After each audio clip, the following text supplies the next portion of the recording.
Hey, hi guys, welcome to my channel. This is Nikhil Exwell here. So welcome to day 5 Goa video. So ఏంది గోవా అంటుండు మళ్ళీ బండి వేసుకొని తిరుగుతుండని అనుకుంటున్నారా? చూస్తారు ఇప్పుడు నెక్స్ట్ ఆ వీడియోనే చూస్తారు. ఎవరైనా ఈ వీడియో చూస్తున్న వాళ్ళు ముందు గోవా వీడియోస్ ఏవి చూడకుండా డైరెక్ట్ చూస్తున్న వాళ్ళు ఉంటే ఫస్ట్ ఆ వీడియో చూడండి. ఫస్ట్ నుంచి గోవా సిరీస్లో ఉన్న వీడియోస్ చూసి తర్వాత ఇది కంటిన్యూ చేయండి. సో ఇప్పుడు మీరు చూడబోయే వ్లాగ్ ఒక్క ముక్కలో చెప్పాలంటే ఏం చూస్తారంటే ఈ వ్లాగ్ అంతా ఆ డేలో మాకు దరిద్రం ఎట్లా నడిచింది అనేది చూస్తారనమాట నిన్న. సో అంత ఘోరంగా ఆగమాగంలో అయ్యిందనమాట వ్లాగ్ మొత్తము. సో అది చూడండి మీరైతే, అది చూసి వచ్చినాక చెప్తా మీకు. Hi guys, in Goa. So ఇప్పుడు మనం హైదరాబాద్కి స్టార్ట్ అయిపోతున్నాం. మార్నింగ్ నుంచి అయితే రూములనే ఉన్నాం, ఎక్కడ తిరగలే, ఏం చేయలే, ఖాళీ రూములనే చిల్ అయినాం అనమాట మంచిగా. సో జస్ట్ ఇప్పుడే మేము మొత్తం లిక్కర్ షాపింగ్ అని చెప్పి వచ్చినాము. మనిషికి పర్ హెడ్ 5 లీటర్స్ తీసుకొని వెళ్ళొచ్చు అనమాట. మేము ప్రజెంట్ ఇప్పుడు ఫ్లైట్లో వెళ్తున్నాం. ఫ్లైట్లో అయితే ఏ ప్రాబ్లం ఉండదు. మీరు బై రోడ్ కానీ బై ట్రైన్ కానీ వెళ్తే కొంచెం ప్రాబ్లం ఉంటుంది. ఫ్లైట్లో అయితే ఏ ప్రాబ్లం ఉండదు అని చెప్పినారు వీళ్ళు. అంటే మేము కూడా ఎక్స్పీరియన్స్ అయినాము. మేము 2017లో వచ్చినప్పుడు బై రోడ్ వెళ్ళినాం, మాకు కొంచెం ప్రాబ్లం అయింది. మళ్ళీ మేము పైసలు కట్టి తీసుకొని వచ్చుకున్నాము. సో మీరు ఇప్పుడు ఎయిర్పోర్ట్లో వెళ్ళాలంటే మొత్తం ఇట్లా బబుల్ ప్యాకింగ్ చేసి ఇస్తారనమాట మీకు. సో కొంచెం సేఫే ఉంటుంది. సో ఈయనతోటి మేము ఆల్రెడీ ఒక 2 రోజుల ముందే మాట్లాడుకున్నాము, మీరు వెళ్ళే ముందు రండి బబుల్ ప్యాకింగ్ మొత్తం అంతా చేసి ఇస్తామని చెప్పి మాట్లాడండి అనమాట. చలో గాయ్స్, ఇక లిక్కర్ షాపింగ్ మొత్తం అయిపోయింది. ఇక స్టార్ట్ అవుదామని చెప్పి స్టార్ట్ అవుతున్నాము. టైం ఎంత అవుతుంది ఇప్పుడు? ఈ వాచ్ స్విచ్ ఆఫ్ అయిపోయింది. నేను చార్జర్ తెచ్చుకోలేదు వాచ్ది. వారం రోజులకైతే వస్తుందని చెప్పేసి నేను వాచ్ తెచ్చుకోలేదు. అండ్ ఇక ఇప్పుడు బయలుదేరుతున్నాం. ఆల్రెడీ క్యాబ్ బుక్ చేసుకున్నాం, క్యాబ్ వస్తుందంట. ప్రణయ్, నా బ్యాగులో ఈ తాళాలు ఇవి కొంచెం జాగ్రత్త పెట్టుకో. నా బ్యాగు తాళాలు ఇవి కొంచెం జాగ్రత్త పెట్టుకో. షార్ట్కు జిప్పులు లేవురా, బ్యాగులో తాళాలు వేసి బ్యాగులోనే వేస్తావారా?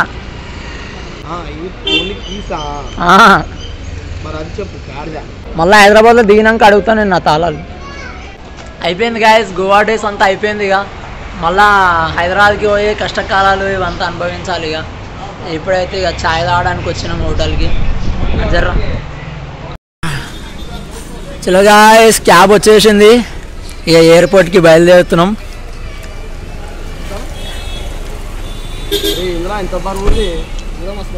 అరే నా బ్యాగ్ కూడా మస్తు బరుగైందిరా అయ్యా.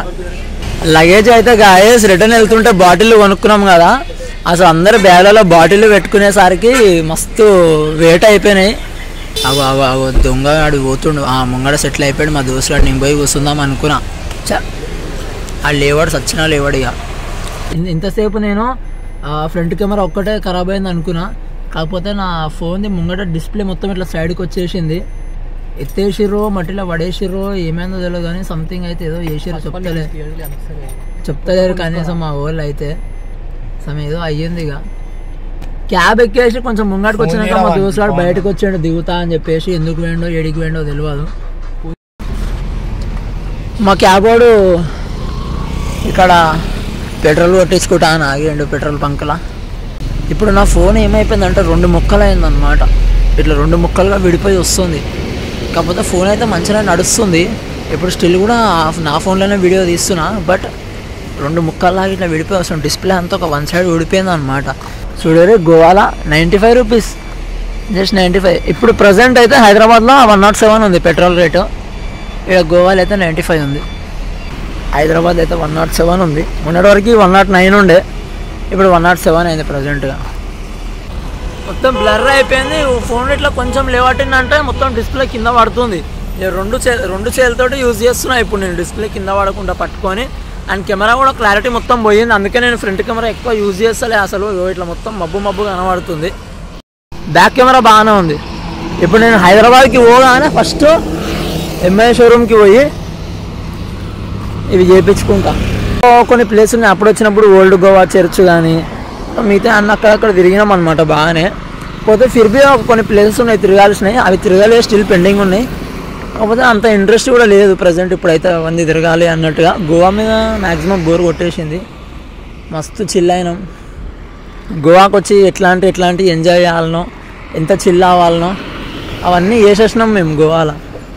అంత ఇంట్రెస్ట్ ఏం లేదు ప్రజెంట్ అయితే. ఇక చాలా ఇయర్స్ వరకు అయితే మళ్ళీ గోవాకి రావద్దు, తిరగాల్సిన ప్లేసులు ఇంకా చాలా వేరే వేరే అన్నీ ఉన్నాయి, అవన్నీ తిరుగుదాం ఇక అని చెప్పి ఫిక్స్ అయినాం. సో గోవాకి అయితే ఇప్పట్లో రాము. Right bye.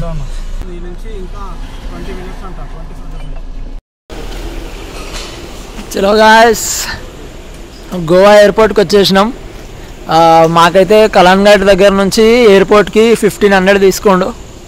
సో ఇప్పుడే బీచ్ అంటున్నాం, ఇప్పుడే ఎయిర్పోర్ట్లో అడుగు పెట్టినాం. ఇక హైదరాబాద్కి స్టార్ట్ అయిపోతున్నాం. యాక్చువల్గా అందరికీ చాలా బాధగా ఉంది ఇప్పుడు హైదరాబాద్ వెళ్ళడానికి. ఇక వీడు మా దోస్త్ గారు ఉండే కదా, వీడైతే సాయంత్రమే లేచి ఏడుస్తుండు, అరే మళ్ళీ హైదరాబాద్కి వెళ్ళిపోవాలిరా, రేపటి నుంచి ఆఫీస్ పోవాలిరా అని చెప్పేసి. అట్లుందనమాట, అందరి సిచ్యువేషన్ అంతే ఉంది.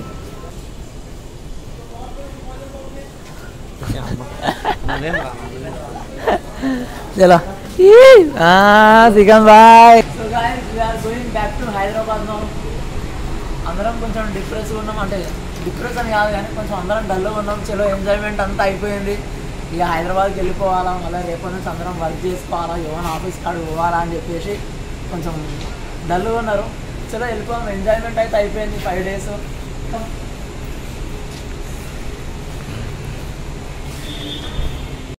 సో ఇది గోవా ఎయిర్పోర్ట్ మొత్తం చూడండి ఎట్లుంది.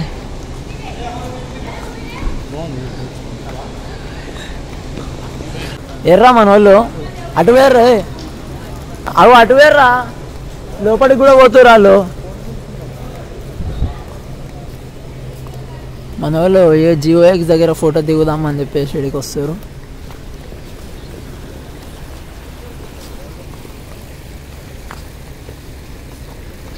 Let's go.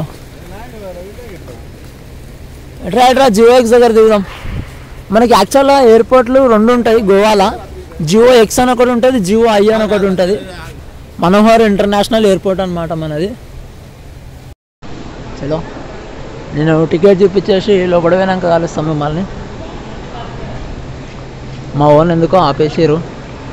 ఏమేంద్రా టికెట్ దొరుకుతలే అంట వంది.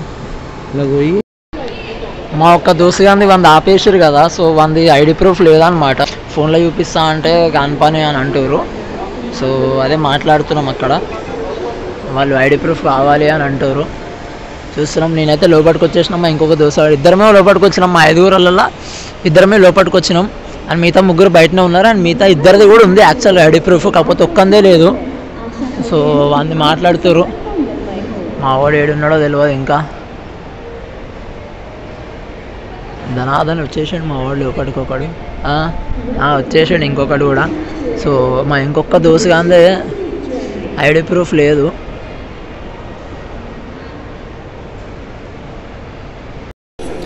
Guys full disappointed guys. మాది ఇప్పుడు టైం వచ్చేసి ఓకే స్విచ్ ఆఫ్ అయిపోయింది కదా, టైం ఇప్పుడు వచ్చేసి 9:25 అవుతుంది. మీరు 9 వరకు మేము ఇది వచ్చేసి ఉండాలి. 9 దాటిపోయింది, ఇప్పుడు కష్టం, ఇక ఇప్పుడు కుదరదు మీకు. బోర్డింగ్ అయితే ఇప్పుడు రాదు, టికెట్ అయితే రాదుగా అని చెప్పి చెప్తారు. ఇప్పుడైతే ఏం చేయలేము, మీరు ఇంకొక 10-20 minutes అయినా కొంచెం ముందు వచ్చేది ఉండే, ఇప్పుడు కష్టం ఇక అని చెప్పి అంటారు. Flight journey. ఇంకొక ప్రాబ్లం ఏంటంటే మా దోస్తుగాడు ఇంకా లోపలికి రాలేడు, వాళ్ళ ఐడి ప్రూఫ్ లేదని చెప్పి వాడిని కూడా లోపలికి పంపిస్తలేరు. మేము లోపలికి వచ్చినాం, వీళ్ళు కూడా కానిపని చెప్పి వీళ్ళు కూడా పంపిస్తలేరు. మా వాళ్ళు డైరెక్ట్ ఇండిగో వాళ్ళతో మాట్లాడదామని చెప్పి ఇక్కడ నిలబడ్డారు, కానీ వాళ్ళైతే టికెట్ ఇచ్చడం అయితే వాళ్ళు చెప్పినారు, వాళ్ళైతే అస్సలు లోపల పంపారు అని చెప్పేసి.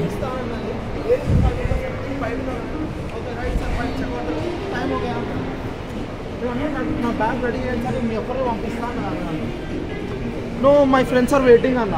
My friends are waiting అంటే okay sir time close, no not gates are closed అన్నారు. మీరు అప్పుడే నా వెనకాల వచ్చుంటే కనుక అందరం వెళ్ళిపోతుండే. నవీన్ గాని వల్ల లేట్ అయింది, వాళ్ళ ఐడి ప్రూఫ్ ఏం పంపిస్తలేరు. You can go sir, you pack your bag, no have भाई फ्लाइट चला जा रहे भाई, कुछ ना कुछ करो, टाइम डिले हो रहा. Yes sir, we have flight at 9:45. It's been already late. They said to meet you and you are telling me to wait again. It's already late. If you do late, we'll miss our flight. So guys మా వాళ్ళు అందరూ మస్తు డిసప్పాయింటెడ్గా ఉన్నారు. నేను కూడా చాలా డిసప్పాయింటెడ్గా ఉన్నాను, ఎందుకంటే మా ఫ్లైట్ మిస్ అయిపోయింది ఇప్పుడు. సో మేము on the spot next flight ఎప్పుడు అవైలబిలిటీ ఉంది అని చెప్పి తీసుకున్నాము. అది కనెక్టింగ్ ఫ్లైట్ అనమాట, వయా బెంగళూరు నుంచి ఉంది. సో ఇప్పుడు ఆ ఫ్లైట్ తీసుకున్నాం ఇక. సో మనకి హైదరాబాద్ వెళ్ళేసరికి 4:30 అట్లా అవుతుంది అని చెప్పినారు. సో ఇప్పుడు కనెక్టింగ్ ఫ్లైట్ తీసుకొని వెళ్తున్నాం ఇక హైదరాబాద్కి ఫైనల్లీ అయితే.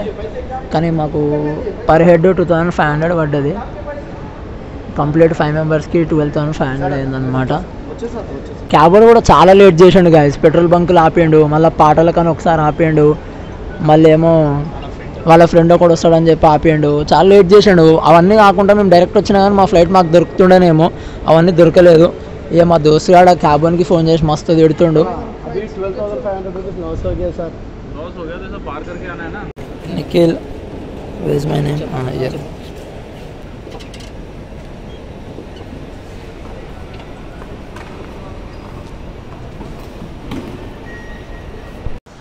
ఏమో ఎయిర్పోర్ట్కి వచ్చినాక మొత్తం ఆగమాగం ఉంది guys.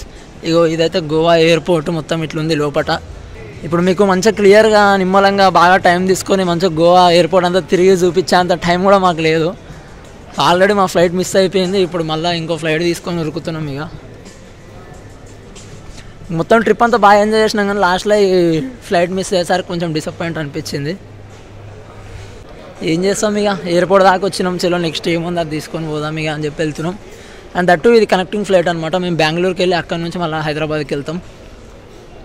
Gate number 22, gate number 12 to 13, 21 to 23, మనది 22. అదే జనాలు చూడడానికి ఎంతమంది ఉన్నారో మా గేట్ దగ్గర రాగానే. బోర్డింగ్కి వెళ్తున్నాం. ఇదిగో గాయస్, ఇది మన ఫ్లైట్. అరే సీటు 14C అంట. ఎంతరా మీ seat number?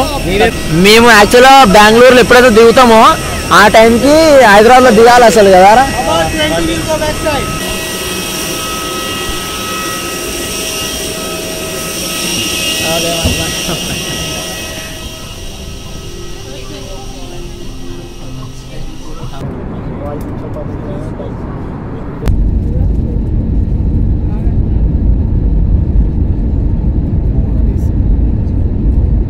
One hour later. Bengaluru వచ్చేసినాం. బెంగళూరులో ల్యాండ్ అవుతున్నాం ఇప్పుడు.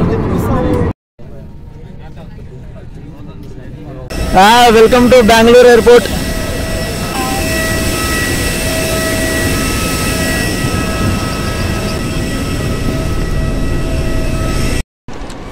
సో గాయస్, మేము ఇక్కడ బెంగళూరు ఎయిర్పోర్ట్లో దిగిన తర్వాత మళ్ళీ మేము కనెక్టింగ్ ఫ్లైట్ కదా, అక్కడ నుంచి ట్రాన్స్ఫర్ అయ్యే వాళ్ళందరూ ఒక సైడ్ వెళ్ళాలి అంతే. ఆ లైన్లోకి వెళ్తే అక్కడ పోలీస్ అయినా ఆపి మళ్ళీ మా అందరినీ ఐడి ప్రూఫ్లు అడిగిండు. యాక్చువల్గా మా ఓన్ దగ్గర ఒక దగ్గర ఫిజికల్గా ఐడి ప్రూఫ్ లేదు యాక్చువల్లీ. అండ్ మేమందరము ఇంతకుముందు అక్కడ గోవా ఎయిర్పోర్ట్లో చూపించినాం కాబట్టి మేము అందరం చేయిలో పెట్టుకొని వచ్చినాము. మా దోస్తు వాడు ఇంకొకడు ఉన్నా కానీ వాడు బ్యాగ్లో పెట్టిండు. ఇప్పుడు వానికి చేయిలో అవైలబిలిటీ లేదు, సో వాడిని కూడా ఆపేసారు. సో మళ్ళీ మమ్మల్ని ఇప్పుడు బయటికి పంపించారు అనమాట. బయట ఇండిగో వాళ్ళది ఆఫీస్ ఉంది, సో వాళ్ళ దగ్గరికి వెళ్ళండి, మళ్ళీ వాళ్ళు మీకు రీచెక్ చేసుకొని కన్ఫర్మేషన్ చేసి పంపిస్తారు, అప్పుడు రండి అని చెప్పి మళ్ళీ బయటికి పంపించారు. సో ఇప్పుడు మళ్ళీ బయటకు వచ్చినాం. మెయిన్గా ఐడి ప్రూఫ్ మా వాళ్ళందరూ పెట్టుకోకపోవడం వల్ల. ఏదో గాయస్, మీరు అందరు ఐడి ప్రూఫ్లు మంచిగా పెట్టుకోరు ఎయిర్పోర్ట్కి వచ్చినప్పుడు. మా దగ్గర ఐడి ప్రూఫ్లు లేక మొత్తం ఆగమాగం అవుతుంది ఇక్కడ. వీడేమో వీళ్ళిద్దరి దగ్గర, ఇగో మీ దగ్గర వాని దగ్గర, వాడేమో ఉండి కూడా బ్యాగ్లో పెట్టి వచ్చిండు, వీడేమో తెచ్చుకోలేడు. సో ఇప్పుడు ఏంద్రా యాప్ అది డిజిలాకరా. ఇప్పుడు మా వాళ్ళు యాప్ డౌన్లోడ్ చేసుకొని అందులో నుంచి ఆధార్ కార్డు ఓపెన్ చేస్తారు. ఇక వాడు కూడా అదే పనులు ఉన్నాడు. మేము లోపల అడిగితే ఇక్కడ బయట ఇండిగో ఆఫీస్ ఉంటుంది, పోయి ఇండిగో ఆఫీస్లో మాట్లాడారు అని అంటే వాళ్ళు మళ్ళీ సెక్యూరిటీ దగ్గర పంపిస్తే వాళ్ళతో మాట్లాడి ఫైనల్ యాప్ డౌన్లోడ్ చేసుకొని చలో ఇప్పుడు వెళ్దామని చెప్పి డిసైడ్ అవుతున్నాం. మాకు నెక్స్ట్ ఫ్లైట్ మళ్ళీ 3 o'clock ఉంది. 3 o'clock అంటున్నా, సారీ 2:15కి ఉంది. 3 o'clock దిగుతాం. నిమ్మలంగా ఎయిర్పోర్ట్కి బయలుదేరినాం 1 లేకపోతే ఈ పార్టీకి ఇంటుంటుండే 12:15. ఈ టైంకి ఎప్పుడో ఉంటుండే. అసలు ఈ పార్టీకల్లో మేము హైదరాబాద్లో ఉండాల్సింది గాయస్, ఇక్కడ బెంగళూరులో కూర్చొని ఉన్నాం. చలో మళ్ళీ బెంగళూరు ఎయిర్పోర్ట్ లోపలికి వచ్చేసినాం.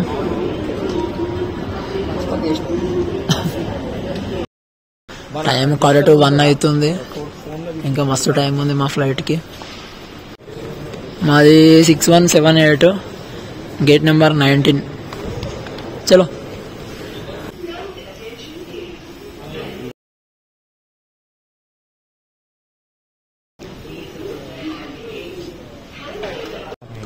సో ఇదే గాయస్ మనది 19. అందరూ వెయిట్ చేస్తారు నిమ్మలంగా కూర్చొని, టైం ఉంది ఇంకా.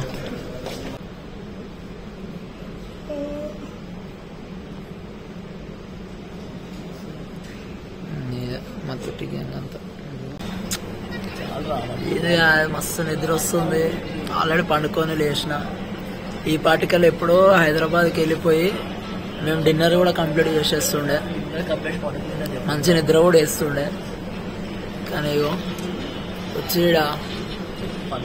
ఎయిర్పోర్ట్, బెంగళూరు ఎయిర్పోర్ట్లో ఉన్నాం. ఇంకా గేట్లు ఓపెన్ చేస్తలేరు, పంపిస్తలేరు, గేట్లు ఎత్తుతలేరు, నీళ్ళు పోతలేవు, ఏదో అర్థమవుతలేదు. మాకేమో కడుపు కాలుతుంది, ఏమో 500కు మించున్నాయి పైసలు. ఇప్పటికే అయిపోయినాయి, మా బడ్జెట్ ఎక్స్చేంజ్ పెట్టేసినాము. తినాలని ఉంది కానీ పైసలు చూస్తున్నాము, వాయమ్మో ఓర్నాయనో అన్నట్టున్నాయి. ఇది ఏం చేసేది లేక గమ్మన వాడుకున్నాము. ఇప్పుడు చూడాలా ఫ్లైట్ ఎన్ని గంటలకి, ఎప్పుడు వెళ్తాం, ఎప్పుడు తింటాం, హైదరాబాద్లో ఏం తింటాం అనేది డౌట్. ఇక నాకు గోవా ఎయిర్పోర్ట్ లో ఉన్నప్పటి నుంచి మా సాకలేస్తుంది. నిజంగా మనం ఎంత కకృతి గలమంటే 150 అవుతుంటాయి. హైదరాబాద్కి వెళ్ళిన తర్వాత తింటాం అన్నాం చూడు, అదేం తినకుండా ఎక్స్పెక్ట్ చేయలే. అసలు అందరము కొద్దిసేపు డైలమాలు ఉన్నాం, ఫ్లైట్ అట్లా మిస్ అయిపోయినాం, అసలు ఏడ తప్పు చేసినాం అసలు మనము అని మాకే అర్థం కాలే. ఎప్పుడే బస్సులోకి వెళ్ళి దిగినా మన వాళ్ళ ఫోటో సెక్షన్ అవుతుంది ఇక్కడ జర.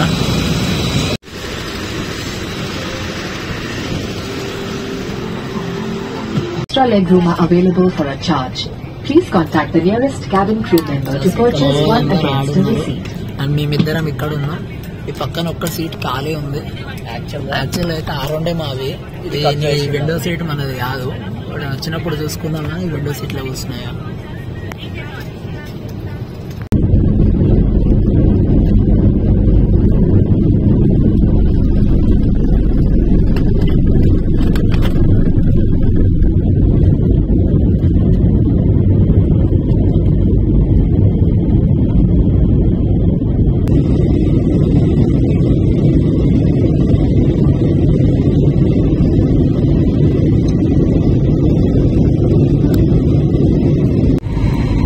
స్టాచ్యూ ఆఫ్ ఈక్వాలిటీ అక్కడ ఉంది, చాలా చిన్నగా కనబడుతుంది. వీడికి వెళ్ళి అసలు వచ్చేసినాం మనం, స్టాచ్యూ ఆఫ్ ఈక్వాలిటీ దగ్గర ఉన్నాం. పైన గాల్లో నుంచి చూస్తున్నాం ఫస్ట్ టైం. అమ్మా ఎంత లాంగ్ నుంచి జూమ్ అయిందా, ఇది అక్కడ ఉంది. నేను ఇది కూడా బ్లాక్ చేసిన, చూడండి.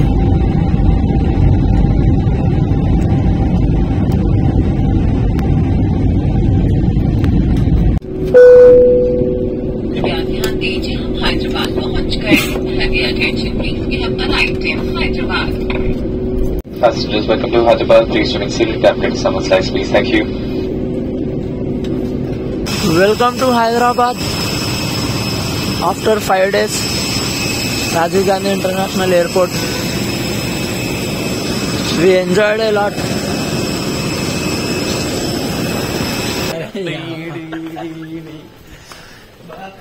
ఎయిర్పోర్ట్ చూడండి గైస్, ఒక్క మనిషి కూడా లేకుండా ఎంత సైలెంట్గా ఉందో, జనాలే లేరు అసలు.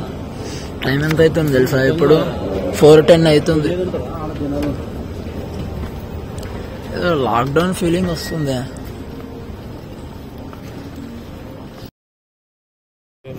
అరే నాది వస్తుందిరా నాయన. సో మా దోశలో వచ్చేసింది లగేజ్, ఏం మాది రాలేదు, ఇందిరా వస్తలేదు అని టెన్షన్ పడుతూ ఉంటే వచ్చేసింది